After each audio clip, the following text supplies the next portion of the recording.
السلام علیکم ورحمۃ اللہ وبرکاتہ. Myself, Abdul Haq, Diniya teacher, ZB Zakaria English High School. Welcome all of you in Diniya online classes. My dear students, today I will going to start our 5th chapter, Surah Al-Ikhlas. First of all, I will recite this surah with pronunciation, tajweed.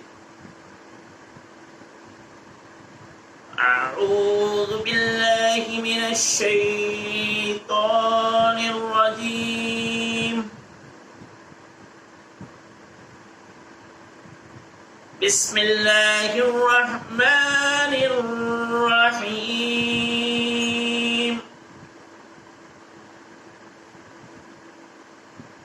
قل هو الله أحد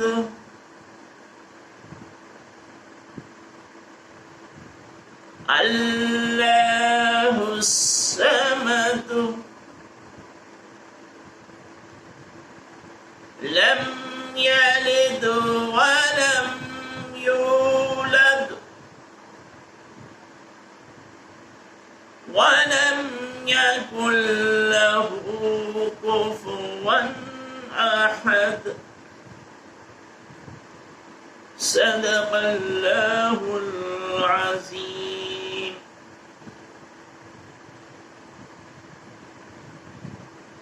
The translation of this surah. I seek refuge of Allah from Shaitan, the disgraced one. In the name of Allah, most gracious, most merciful. Say, He is Allah, the one and only. He is eternal. He begets not, and not he is begotten, and there is no one equal to him. Allah says the truth. I will explain each verse of this surah.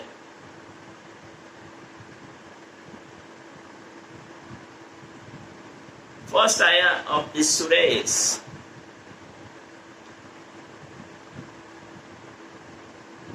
قل هو الله أحد.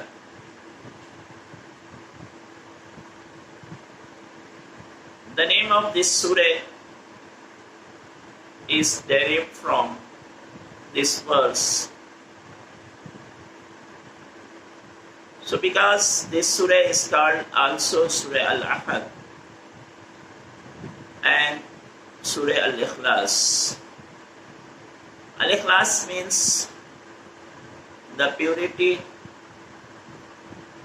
and Ahad means the only one,